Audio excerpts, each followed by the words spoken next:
Tawagin niyo na lang ako sa pangalang Maria. Hindi ko tunay na pangalan. 28 anyos na sa kasalukuyan at nagtatrabaho pa rin sa parehong kumpanya kung saan nangyari ang karanasang ibabahagi ko sa inyo sa araw na ito. Sa edad ko ay marami pa rin nanliligaw sa akin, lalo na nung maghiwalay kami ng kinakasama ko. Ilang taon na rin ang nakakalipas. Hindi naman sa mayabang ako, pero maraming lalaki ang nababaliw sa kinis at ganda ko. Yun nga lang ay di nila kinaya ang ugali ko. Mapaglaro kasi ako at hindi masyadong seryoso sa pakikipagrelasyon. Ito siguro ang naging dahilan kung bakit nagkaroon kami ng problema ng una kong kinakasama na tinuring ko na ring asawa. Likas na po sa akin ang pagiging mapagbiro.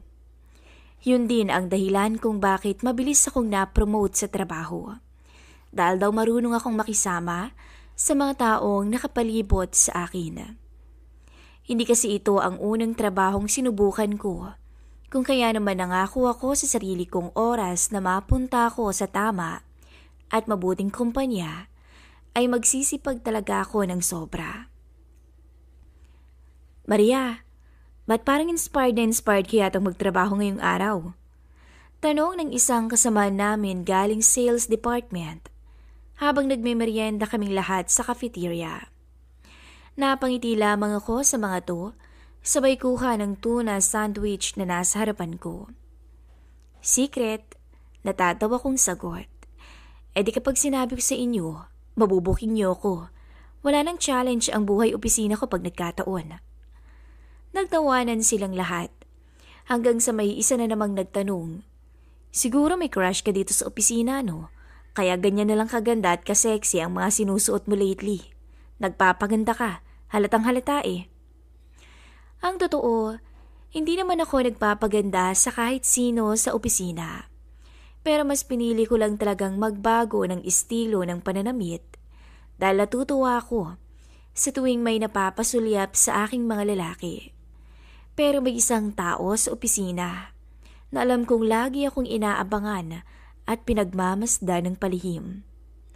Halatang halata ko kasing naaakit ito sa akin at sigurado akong ibang klaseng pagkatakam na ang dinaranas nito sa tuwing naglilinis ito sa opisina ko.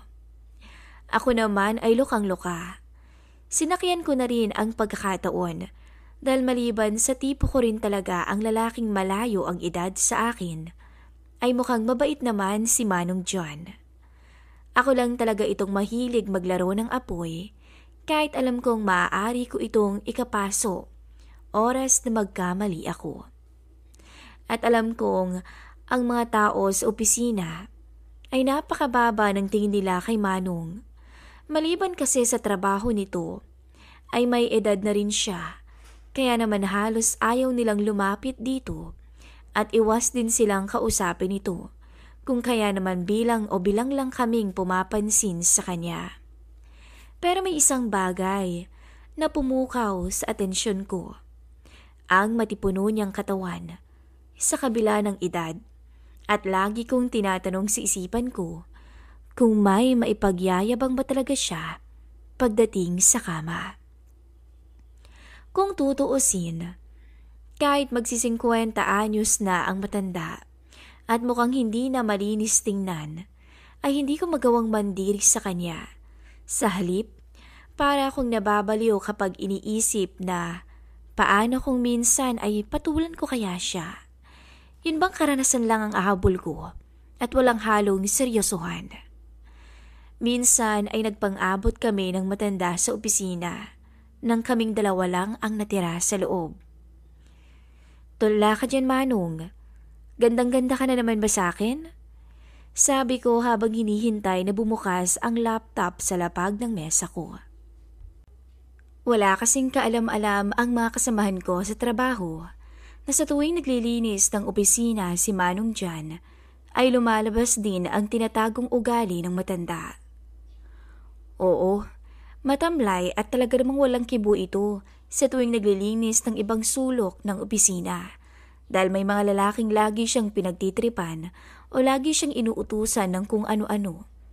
Yun din ang rason kung bakit malayo ang loob niya sa mga ito at mas pinipiling umiwas na lamang. Minsan daw kasi nagiging personal na at nadadamay na ang pamilya niya sa mga loko-lokong kaopisina ko. Ito namang si Ma'am, lagi naman po akong nagagandahan sa inyo. Anya habang nakangiting hawak ang dustpan. Sinadya ko namang tumayo sa harapan nito para ibalandra ang sarili ko sa kanya.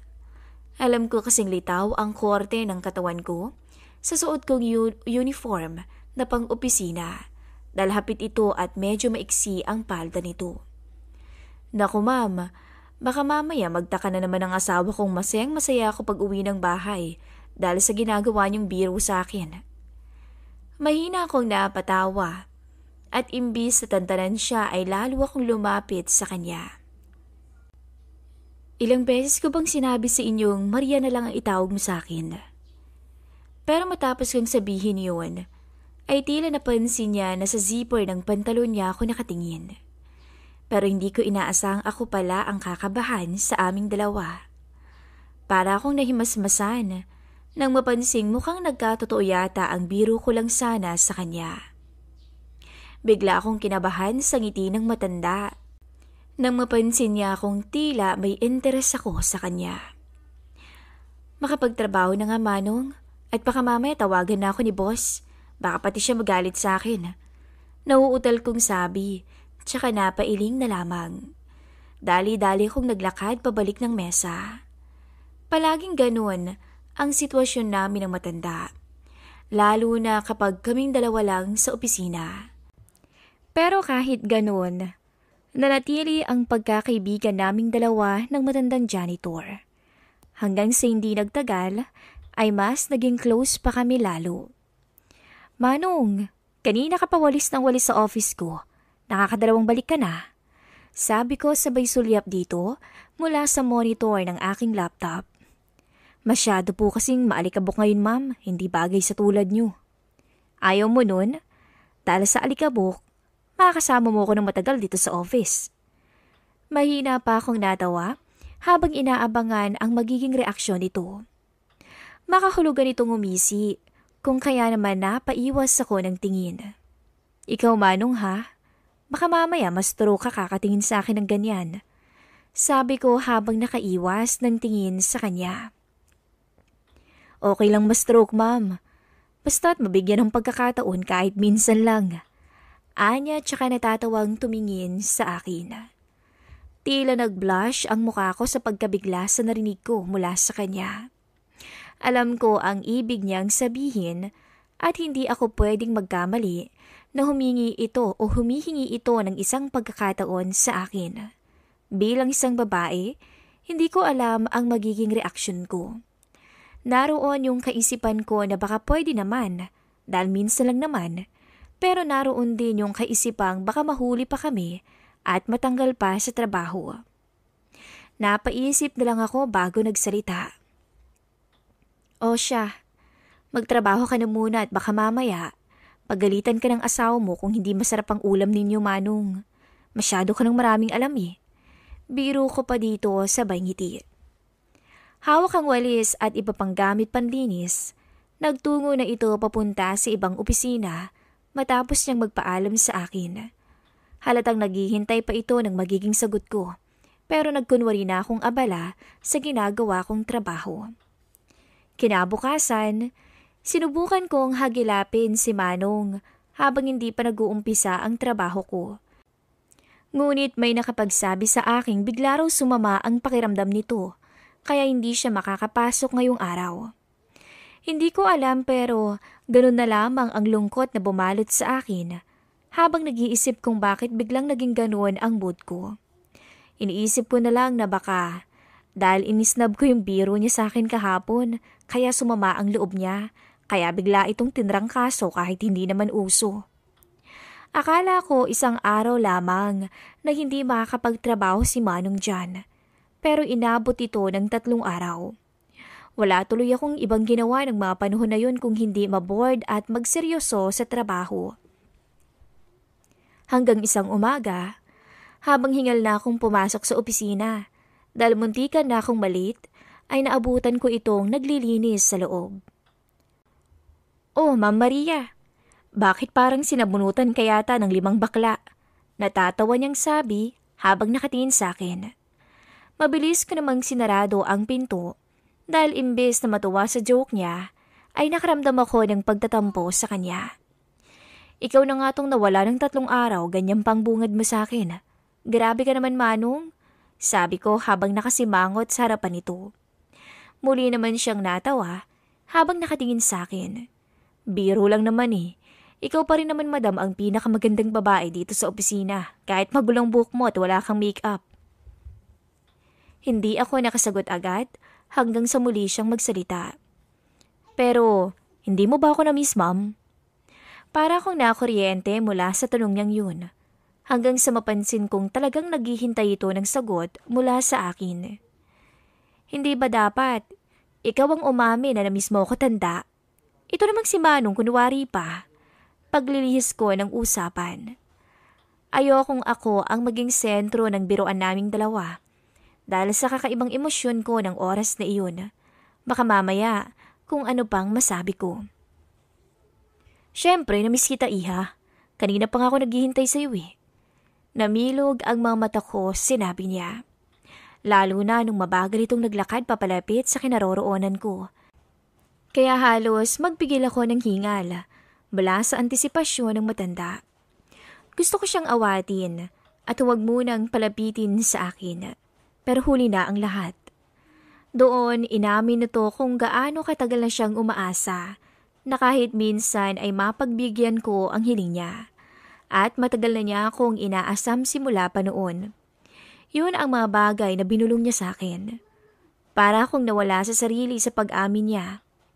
Sa totoo lang, gusto ko ring sumubok ng panibagong karanasan sa buhay ko.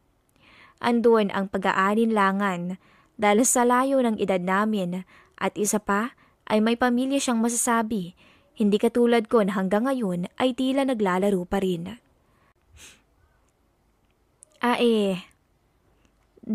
Dalian na lang natin, Manong.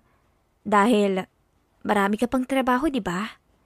May lambing ang boses kong sambit nang tuluyan na niyang kinalas ang botones ng blouse ko. At sa puntong yun, ay alam kong hindi ko na siya maaawat pa, kaya sumugal na rin ako. Tumango ito at saka malambing na sinuyo ang labi ko. Hanggang sa namalayan ko na lang ang sarili ko na walang sawang pinagsawaan ng isang matandang janitor kasabay ng walang kapantay na halik at taplos na ginawad niya sa akin. Para akong hihimatagin ng mga oras na yun. Iba ang gigil niya. Para bang ako talaga ang misis niya ng mga oras na yun.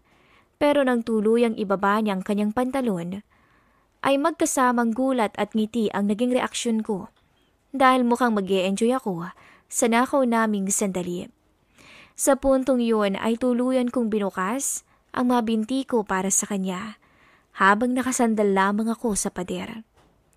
Napaigpit na lamang ang yakap ko nang tuluyang mapadpad ako sa kawalan nang dahil sa isang matandang janitor.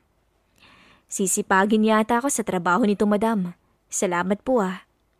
Ganon na lang ang tuwa sa mukha ng matanda matapos ang namagitan sa amin. Mabilis na lamang tuloy akong nag-ayos ng sarili ko.